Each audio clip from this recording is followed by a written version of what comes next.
નમસ્તે મિત્રો, સ્વાગત છે આપનું આજના તાજા સમાચારોમાં। તો મિત્રો, આજના સમાચાર વિશે વાત કરવાની છે તેમના પહેલા આપણે જણાવી દઈએ કે વિડીયોને અંત સુધી જોજો, જેથી કરીને આજના દરેક સમાચાર કામના જે છે તે તમને મળી જાય। અને મિત્રો, ગુજરાતના રોજના સમાચાર દરરોજ મેળવવા માંગતા હોય તો આ ચેનલને પણ સબસ્ક્રાઇબ કરી દેજો। તો મિત્રો, આજના પ્રથમ સમાચાર વિશે વાત કરીએ તો ચૂંટણી પહેલા પેટ્રોલના ભાવમાં હલચલ મચી શકે છે। મિત્રો, હાલ આંતરરાષ્ટ્રીય બજારમાં કાચા તેલની કિંમત પ્રતિ બેરલ $80 આસપાસ છે અને થોડા દિવસ પહેલા બેન્ડ ક્રૂડ ઓઇલની કિંમતમાં પ્રતિ બેરલ $75 થી પણ ઓછી થઈ ગઈ હતી, જેથી મિત્રો ભારતીય બાસ્કેટની કિંમત પણ લાંબા સમયથી પ્રતિ બેરલ $80 આસપાસ જોવા મળી રહી છે। આવી સ્થિતિમાં મિત્રો, દેશની નરેન્દ્ર મોદીની સરકાર ઉનાળામાં યોજાનારી સામાન્ય ચૂંટણી પહેલા ભારતીય ગ્રાહકોને રાહત આપવા અને પેટ્રોલ અને ડીઝલને સસ્તું કરવા પર વિચાર કરી શકે છે, કારણ કે મિત્રો આ લોકસભાની ચૂંટણીનું વર્ષ છે અને બજેટ પણ હવે નજીક છે। તો બજેટમાં મિત્રો આ પેટ્રોલ ડીઝલના ભાવ અંગે અથવા તો મિત્રો ચૂંટણી પહેલા પેટ્રોલ અને ડીઝલના ભાવની અંદર ઘટાડો કરીને સરકાર સામાન્ય માણસોને ભેટ આપી શકે છે, પરંતુ મિત્રો હજુ સુધી કોઈ એવો નિર્ણય લેવામાં નથી આવ્યો। ભવિષ્યમાં જો કોઈ આવો નિર્ણય આવશે તો અમે તમને સૌ પ્રથમ જણાવી આપીશું। ત્યાર પછીના સમાચાર વિશે મિત્રો વાત કરીએ તો આ નવી યોજના હેઠળ ₹2 લાખ સુધીનો વીમો તમને મળી શકે। હવે મિત્રો, કેન્દ્ર અને રાજ્ય સરકાર ગરીબ અને આર્થિક રીતે નબળા વર્ગ માટે ઘણી બધી યોજનાઓ ચલાવે છે અને આ યોજનાઓમાં ઘણી બધી યોજના છે કે જે લોકોને સામાજિક સુરક્ષા પ્રદાન કરે છે। આજે મિત્રો અમે તમને એક યોજના વિશે જણાવશું અને આ યોજનાનું નામ છે પ્રધાનમંત્રી સુરક્ષા વીમા યોજના। આ સુરક્ષા યોજના વર્ષે મિત્રો ₹20 રોકાણ કરીને તમે ₹2 લાખનું વીમા કવર મેળવી શકો છો અને અત્યાર સુધીમાં મિત્રો દેશના લાખો નાગરિકો આ યોજનાનો લાભ લઈ ચૂક્યા છે।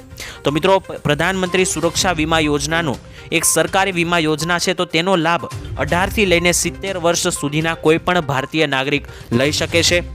અને મિત્રો વધુમાં વાત કરીએ તો આ વીમા યોજના હેઠળ જો કોઈ વ્યક્તિની એક્સિડન્ટમાં મૃત્યુ થાય છે તો તેના પરિવારને ₹2 લાખ સુધીનું કવચ આપવામાં આવે છે અને તદુપરાંત અકસ્માતમાં વ્યક્તિ આંશિક રીતે વિકલાંગ થાય તો તેના વીમા ધારકને ₹1 લાખની રકમ આપવામાં આવે છે।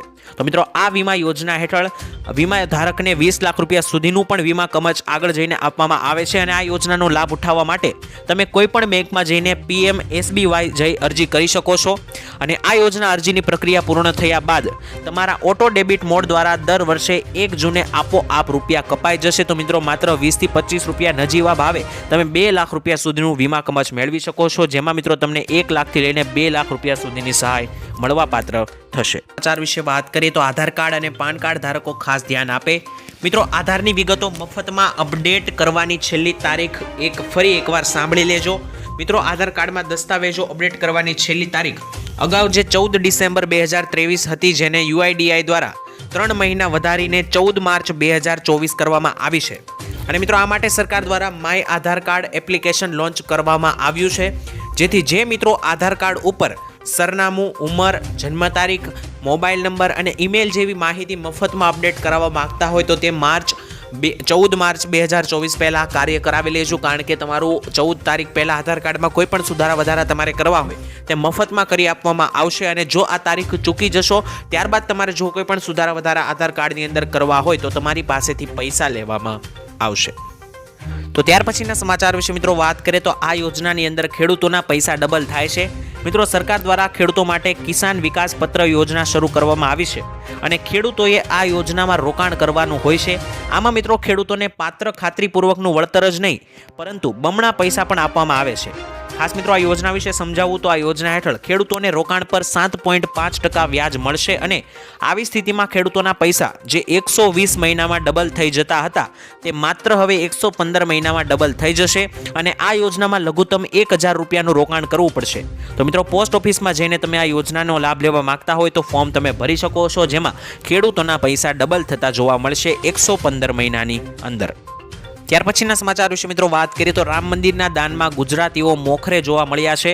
મિત્રો, રામ મંદિરના દાનમાં ગુજરાતીઓ સૌથી આગળ ચાલી રહ્યા છે અને સૌથી વધુ દાન ગુજરાતીઓએ આપ્યું છે, જેમાં મિત્રો નામ સહિત વાત કરીએ તો દિલીપ લાખીએ 68 કરોડ રૂપિયાનું કિંમતી સોનું આપ્યું છે। પૂજ્ય મોરારી બાપુએ 11.3 કરોડ રૂપિયાનું દાન આપ્યું છે અને સુરતના ગોવિંદ ધોળકિયાએ 11 કરોડ રૂપિયાનું દાન રામ મંદિરની અંદર આપ્યું છે। સાથે સાથે મિત્રો મુકેશ પટેલે 11 કરોડ રૂપિયા અને મુકેશ અંબાણીએ 2.51 કરોડ રૂપિયાનું દાન આ રામ મંદિરની અંદર આપ્યું છે। તો મિત્રો, આમ વાત કરીએ તો ગુજરાતીઓએ આ દાનની અંદર સૌપ્રથમ રેન્ક મેળવ્યો છે, એટલે કે ગુજરાતીઓનું સ્થાન સૌથી ઉપર રહ્યું છે આ દાન આપવાની અંદર। ત્યાર પછીના સમાચાર વિશે મિત્રો વાત કરીએ તો ખેડૂતોના દેવા માફી અંગે જાહેરાત કરવામાં આવી છે. મિત્રો ગુજરાતના ખેડૂતોના માથે કુલ 1 લાખ કરોડ રૂપિયાનું દેવું છે અને ગુજરાત આખા દેશમાં 9મા ક્રમે આવે છે. જો રાજ્યોની વાત કરીએ તો ગુજરાતમાં 47.51 લાખ ખેડૂતોએ લોન લીધેલી છે, જે 1 લાખ કરોડ રૂપિયાથી પણ વધારે છે અને સૌથી વધુ દેવું રાજસ્થાનના ખેડૂતો ઉપર છે. આંકડા મુજબ જોઈએ તો 99.97 લાખ ખેડૂતોએ બેંક પાસેથી લોન લીધેલી છે અને આ લોનની રકમ 1.47 લાખ કરોડ રૂપિયાથી વધારે છે. મિત્રો તાજેતરમાં જ નાણાં મંત્રાલયે કૃષિ લોન પર પૂછવામાં આવેલા પ્રશ્નોના જવાબમાં આ તમામ વિગતો શેર કરી હતી, એટલે કે જાહેર કરી હતી. જે વિશે મિત્રો વધુમાં વાત કરીએ તો 2 વર્ષ પહેલા મગફળીનું બિયારણ 1000 થી 1200 રૂપિયા મળતું હતું. આજે તે ડબલ થઈને 2200 થી 2400 પહોંચ્યું છે. તે જ રીતે 2 વર્ષ પહેલા 1 એકર જમીન ખેડવાના રૂપિયા પ્રતિ કલાકના 800 હતા, જેમાં પણ ભાવ વધારો થતા અત્યારે 1200 પહોંચ્યા છે. વધુમાં 2 વર્ષ પહેલા પ્રતિ દિવસ ખેત મજૂરનું વેતન 150 થી 200 રૂપિયાનું હતું અને અત્યારે તે મજૂરોનું વેતન 350 રૂપિયા સુધી પહોંચી ચૂક્યું છે. આવી જ રીતે મિત્રો અનેકો મોંઘવારીની અંદર વધારો થાય છે, સામે બાજુ ખેડૂતોની આવકમાં ઘટાડો થઈ રહ્યો છે. આમ વધતી જતી મોંઘવારીને કારણે દિવસે ને દિવસે ખેડૂત દેવાદાર બનતો જઈ રહ્યો છે અને ભારત દેશમાં અન્ય રાજ્યોની સરખામણીમાં દેવાદાર ખેડૂતોમાં ગુજરાત 9મા ક્રમે છે. એક માહિતી મુજબ જોઈએ તો ગુજરાતમાં 37,28,639 ખેડૂતોએ કૃષિ લોન લીધેલી છે અને 37.28 લાખ ખેડૂતોની માથે ટોટલ 98,285 કરોડ રૂપિયાનું દેવું છે અને લોન મુજબ જોઈએ તો ગુજરાતમાં દરેક ખેડૂતોને માથે સરેરાશ 2.63 લાખ એટલે કે 2,60,000 રૂપિયા આસપાસની લોન દેવું છે. જ્યારે મિત્રો તેલંગાણાની સરકારે લાખ રૂપિયા સુધીનું કૃષિ લોન 15મી ઓગસ્ટના રોજ માફ કરી છે. તો મિત્રો ગુજરાતમાં પણ આ લોન માફ થવી જોઈએ કે નહીં, દેવા માફ થવા જોઈએ કે નહીં, કોમેન્ટમાં લખીને મને જણાવી દેજો. કારણ કે મિત્રો ગુજરાતમાં લોકસભાની ચૂંટણી આવવાને કારણે ફરી એકવાર દેવા માફી અને લોન માફીને મુદ્દો ચર્ચામાં આવ્યો છે. ત્યારબાદ મિત્રો વાત કરીએ તો આજના મુખ્ય ખેડૂત સમાચાર વિશે જોઈએ તો અમરેલી જિલ્લામાં મોટાભાગના ખેડૂતો દ્વારા કપાસ, મગફળી, સોયાબીન, ઘઉં, ચણા તેમજ તલ, સફેદ અને કાળા તલનું વાવેતર કરવામાં આવ્યું હતું. જેમાં મિત્રો અમરેલીની માર્કેટ યાર્ડમાં મોટી મગફળીના 1416 રૂપિયા ભાવ બોલાઈ રહ્યા હતા ગઈકાલે અને અમરેલી માર્કેટ યાર્ડમાં મિત્રો કપાસની વાત કરીએ તો કપાસની અને જણસીની હરાજી કરવામાં આવી હતી, જેમાં કપાસનો ભાવ 1442 રૂપિયાથી લઈને 1451 રૂપિયા સુધી બોલાયો હતો. જેમાં મિત્રો અમરેલી માર્કેટિંગ યાર્ડમાં 2210 ક્વિન્ટલ કપાસની આવક પણ જોવા મળી છે અને ખેડૂત મિત્રો આ વર્ષે પણ 2000 રૂપિયાથી વધારે કપાસની માંગ કરી રહ્યા છે. તો મિત્રો તમારું શું કહેવું છે, કપાસનો કેટલો ભાવ એ ખેડૂતો માટે યોગ્ય ગણાય, મને કોમેન્ટમાં લખીને જણાવી આપજો. તો ત્યાર પછીના સમાચાર વિશે મિત્રો જોઈએ તો ખેડૂતોને પાક વીમો હવે મળી શકે. મિત્રો પાક વીમા યોજના ગુજરાતમાં ફરીવાર શરૂ કરવાને લઈને આવ્યા મોટા રાહતના સમાચાર.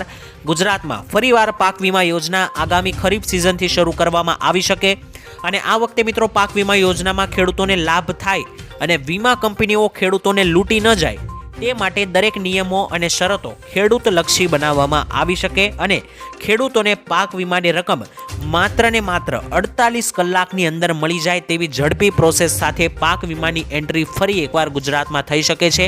તો જે પણ ખેડૂતોને પાક વીમો જોતો હોય અને જે પણ ખેડૂતો પાક વીમાની માંગણી કરતા હતા તેમના માટે મોટા રાહતના સમાચાર આવ્યા છે. તો મિત્રો ત્યાર પછીના સમાચાર વિશે વાત કરીએ તો આ કામ નહીં કરો તો હપ્તો નહીં મળે. મિત્રો પ્રધાનમંત્રી કિસાન સન્માન નિધિ યોજનાની નવી અપડેટ પ્રમાણે જો તમે 31 જાન્યુઆરી સુધીમાં પોતાનું KYC નથી કરાવતા તો મિત્રો તમારું ખાતું નિષ્ફળ પણ કરી દેવામાં આવશે અને ખેડૂતો વધુમાં વધુ આ યોજનાનો લાભ મેળવી શકે તેના માટે ભારત સંકલ્પ યાત્રા હેઠળ ગ્રામ પંચાયતના મુખ્ય મથકે વિશેષ કેમ્પનું આયોજન પણ કરવામાં આવી રહ્યું છે. આથી આવી સ્થિતિમાં મિત્રો જે ખેડૂતોએ હજુ સુધી નોંધણી નથી કરાવી તેઓ CSC અથવા તો મિત્રની મદદથી અરજી કરી શકે છે અને 16મા હપ્તો મેળવવા માટે ખેડૂતોએ 31મી જાન્યુઆરી સુધીમાં KYC કરાવવાનું રહેશે. જો ખેડૂતો 31મી જાન્યુઆરી સુધીમાં KYC નથી કરાવતા તો તેઓ આ હપ્તાથી બાકાત રહી જશે અને તેમને આ 16મો હપ્તો 2000 રૂપિયાનો નહીં મળે. મિત્રો ત્યાર પછીના સમાચાર વિશે વાત કરીએ તો બજેટમાં શું શું ફેરફાર થઈ શકે છે આવો જાણીએ. મિત્રો નિર્મલા સીતારામણે 1 ફેબ્રુઆરી 2024 બજેટ રજૂ કરશે ત્યારે પ્રધાનમંત્રી જન આરોગ્ય યોજના હેઠળ સ્વાસ્થ્ય કવરને વર્તમાન 5 લાખ રૂપિયાથી વધારીને 10 લાખ રૂપિયા કરવાના પ્રસ્તાવ મૂકી શકે છે. બીજી તરફ જોઈએ તો મહાત્મા ગાંધી રાષ્ટ્રીય ગ્રામીણ રોજગાર ગેરંટી યોજનાની અંદર પણ વર્તમાન 60,000 કરોડથી વધારીને 88,000 કરોડ પીએમ કિસાન યોજનાની વાત કરીએ તો હપ્તાને 2,000 થી 4,000 રૂપિયા સુધી વધારવાની પણ જાહેરાત થઈ શકે છે. એટલે કે તમને 3 હપ્તા જે મળી રહ્યા છે 2,000 રૂપિયાના, તે 4 હપ્તા થવાની પણ કોશિશ કરવામાં આવશે. જો મિત્રો હજી આને લઈને કોઈ સત્તાવાર રીતે જાહેરાત નથી થઈ, પરંતુ બજેટની તારીખ હવે નજીક જ છે. જો આવો કોઈ પણ ફેસલો આવશે તો સૌપ્રથમ હું તમને જણાવી આપીશ. બાકી હું તમને જણાવું તો આ દરેક શક્યતાઓ છે જે બજેટની અંદર જોવા મળી શકે છે. બાકી મિત્રો આ વખતેનું જે બજેટ છે તેમાં ખેડૂતો અને મહિલાઓ માટે સારા નિર્ણયો લેવામાં આવી શકે છે, કારણ કે આ ચૂંટણીનું વર્ષ છે. તમે શું મિત્રો ચાહો છો ખેડૂતો અને મહિલાઓ માટે સરકારે આ બજેટમાં શું કરવું જોઈએ? કોમેન્ટમાં લખીને મને જણાવી આપજો. કરીએ તો ખેડૂતોને રડવાનો વારો આવ્યો છે. મિત્રો ડુંગળીના ભાવમાં ઘટાડો થતાં ખેડૂતોને રડવાનો વારો આવ્યો છે અને મોંઘા બિયારણો, ઊંચી મજૂરી ચૂકવ્યા બાદ પણ ખેડૂતોને પોષણક્ષમ ભાવ નહીં મળતા ખેડૂતો અત્યારે પાયમાલ થતા હોય છે અને ડુંગળી પકવતા ખેડૂતો મોંઘા ભાવના બિયારણો અને ઊંચી મજૂરી ચૂકવે છે, છતાં પણ ડુંગળીના ભાવ તેમને મળતા નથી અને પૂરતા ભાવ નથી મળતા. ત્યારે મિત્રો તેમને રાતા પાણીએ રડવાનો વારો આવે છે અને હવે સરકારે નિકાસબંધીનો અમલ કરતા ખેડૂતોને પૂરતા ભાવમાં પણ મિત્રો જે છે તે અત્યારે ઘટાડો થતો જોવા મળી રહ્યો છે, જેથી કરીને ડુંગળીના ખેડૂતોની હાલત અત્યારે કફોડી બની છે. કારણ કે એક બાજુ તેમણે વધારે પડતી મહેનત લગાવીને અને બિયારણના ભાવ ચૂકવીને ડુંગળી ઉગાડી તો દીધી, પરંતુ હવે તેનો પૂરતો ભાવ નથી મળી રહ્યો અને જે પણ ભાવ મળે છે તે તો માત્ર વાહનોની અવરજવરમાં જ નીકળી જાય છે. બાકી જે પાકની મૂળ મહેનતની જે કિંમત છે તે ખેડૂતોને મળતી જ નથી. ત્યાર પછીના સમાચાર વિશે મિત્રો વાત કરીએ તો રેશન કાર્ડ ધારકો ધ્યાન આપે. મિત્રો સરકારી સૂત્રોનું કહેવું છે કે 1 લાખથી વધુ લાભાર્થીઓ અયોગ્ય છે રાશન કાર્ડની અંદર, જેઓ મિત્રો બંગલા, કાર અને મકાન ધરાવતા હોવા છતાં ગરીબ કલ્યાણ યોજનાનો લાભ લઈ રહ્યા છે. જેને જોતા મિત્રો પુરવઠા વિભાગે હવે યુનિટ વેરિફિકેશનની તૈયારીઓ શરૂ કરી દીધી છે, જેમાં કોટેદાર તે તમામ સભ્યોના અંગૂઠાઓની છાપ લેશે જેમના નામ રાશન કાર્ડની અંદર લખવામાં આવ્યા છે. પહેલા મહિને મિત્રો ઘરનો એક સભ્ય રાશન લેશે, જ્યારે બીજા મહિને બીજા સભ્યએ અંગૂઠા વડે રાશન લેવું પડશે. આ રીતે મિત્રો દર મહિને નવા સભ્યોને અંગૂઠો લગાવીને એક પછી એક રાશન આપવામાં આવશે. જ્યાં સુધી મિત્રો તમામ એકમોની ચકાસણી ન થાય ત્યાં સુધી આ કામ ચાલુ રહેશે. અને મિત્રો વેરિફિકેશનની આ નવી સિસ્ટમ શરૂ કરવા માટે ઈ લૂપ મશીનની સુધારવાની તૈયારીઓ પણ ચાલી રહી છે. તો મિત્રો કેટલાક અમીરો જે છે, પૈસાવાળા લોકો આ યોજનાનો લાભ લઈ રહ્યા છે અને બંગલા, કાર અને મકાન ધરાવતા લોકો પણ આ ગરીબોની યોજનાની અંદર રેશન કાર્ડની અંદર રાશન લઈ રહ્યા છે. તો આવા લોકોથી આ યોજનાને દૂર રાખવા માટે મિત્રો આવું પગલું ભરવામાં આવ્યું છે, જેથી કરીને ગરીબો અને જેને જરૂર છે આ રાશનની તેમને આ રાશન મળી શકે. તો ત્યાર પછીના સમાચાર વિશે મિત્રો જોઈએ તો આ યોજના વિશે ખાસ જાણી લેજો. મિત્રો જે પણ ખેડૂત ભાઈઓ આ બે યોજનાનો લાભ લેશે તો તેમને ઘરે બેઠા 42,000 રૂપિયા આપવામાં આવશે. મિત્રો એ બે યોજનાનું નામ છે પીએમ કિસાન યોજના અને પીએમ માનધન યોજના. મિત્રો પીએમ માનધન યોજનામાં ખેડૂતોને વાર્ષિક 36,000 રૂપિયા આપવામાં આવે છે અને પીએમ કિસાન યોજનામાં ખેડૂત ભાઈઓને વાર્ષિક 6,000 રૂપિયા 2,000 રૂપિયાના હપ્તા પેટે 3 વાર આપવામાં આવે છે. તો આમ મિત્રો આ બંને યોજનાનો લાભ લઈને ખેડૂત ભાઈઓ પીએમ માનધન યોજનાનો લાભ લે અને પીએમ કિસાન યોજનાનો જો લાભ લે તો તેને ઘરે બેઠા મિત્રો 42,000 રૂપિયાની વાર્ષિક સહાય દરેક ખેડૂતોના ખાતામાં આવી શકે. તો મિત્રો ત્યાર પછીના સમાચાર વિશે વાત કરીએ તો અંબાલાલ પટેલે જાહેર કરી એક નવી આગાહી. મિત્રો ગુજરાતમાં ફરી કમોસમી વરસાદની શક્યતા દેખાઈ રહી છે તેવું કહ્યું છે અંબાલાલે. અને પશ્ચિમી વિક્ષેપને કારણે તારીખ 28, 29, 30 આસપાસ ગુજરાતમાં માવઠાઓ જોવા મળી શકે છે. સાથે જ મિત્રો ફેબ્રુઆરી મહિનાના પ્રથમ અઠવાડિયાની અંદર પણ વરસાદ જોવા મળી શકે છે. સૌરાષ્ટ્ર, કચ્છ તેમજ ઉત્તર ગુજરાતમાં વરસાદની શક્યતાઓ રહેલી છે. થોડા દિવસ પહેલા આવેલા કમોસમી વરસાદને કારણે ખેડૂતોને ભારે નુકસાન થયું હતું અને પાકો પણ બરબાદ થયા જોવા મળ્યા હતા. આ વખતે મિત્રો અગાઉથી સાવચેતી જાળવી સાવધાન રહેવું ખેડૂત ભાઈઓએ, જેથી કરીને મિત્રો જો માવઠું આવે તો તમારા પાકને નુકસાનથી બચાવી શકાય. કારણ કે જો વરસાદ અથવા તો કમોસમી માવઠા આવે છે તો ખેડૂતોની અત્યાર સુધી કરેલી આખી વર્ષની મહેનત બરબાદ થતી જોવા મળી શકે છે. તો મિત્રો ત્યાર પછીના સમાચાર વિશે વાત કરીએ તો 2 લાખ રૂપિયા સુધીની લોન માફ કરવામાં આવી છે. મિત્રો બિહારમાં નીતિશ સરકાર ગરીબ પરિવારના દરેક સભ્યને 2 લાખ રૂપિયા આપશે અને આ પરિવારોની સંખ્યા 94,33,000 એટલે કે મિત્રો 94,33,312 લોકો છે. અને મિત્રો જાતિ આધારિત વસ્તી ગણતરી દરમિયાન તેમ ડેટા એકત્રિત કરવામાં આવ્યા છે અને મુખ્યમંત્રી નીતિશ કુમારે વિધાનસભામાં આ ગરીબ પરિવારોને આર્થિક સહાય આપવાની જાહેરાત કરી હતી. ત્યારબાદ 16 જાન્યુઆરી મંગળવારે સાંજે કેબિનેટ બેઠકમાં ગરીબ પરિવારોને આર્થિક સહાય આપવાના પ્રસ્તાવને મંજૂરી પણ આપવામાં આવી હતી અને એટલે કે મિત્રો ખેડૂતોને જે છે તે હવે સારી એવી સહાય મળી રહેશે અને 2 લાખ રૂપિયા સુધીની લોન મિત્રો જે છે તે નીતિશ સરકાર જે છે નીતિશની સરકાર તે મિત્રો કરી રહી છે, બિહાર સરકાર. તો મિત્રો શું ગુજરાતના ખેડૂતોને પણ આવી રાહત આપવી જોઈએ, લોન માફ કરવી જોઈએ કે નહીં, કોમેન્ટ સેક્શનમાં લખીને જણાવી આપજો. તો ત્યાર પછીના સમાચાર વિશે મિત્રો વાત કરીએ તો ભારત બંધનું એલાન જાહેર કરવામાં આવ્યું છે.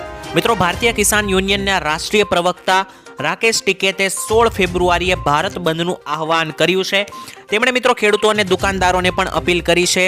તેમણે કહ્યું કે બંધમાં સાથ આપશો તો મિત્રો આ વખતે અમે MSP નોકરી અને અગ્નિવીર પેન્શનના મુદ્દા પણ ઉઠાવીશું. અને રાકેશે કહ્યું કે 16 ફેબ્રુઆરીએ ભારત બંધનું આહવાન કરવામાં આવ્યું છે, જેમાં સંયુક્ત કિસાન મોરચાની સાથે અન્ય પણ ઘણા સંગઠનો આ યોજનાની અંદર આ ભારત બંધન એલાનની અંદર જોડાશે. તો મિત્રો આ મુદ્દે તમારું શું કહેવું છે મને કોમેન્ટમાં લખીને એકવાર જરૂરથી જણાવી આપજો.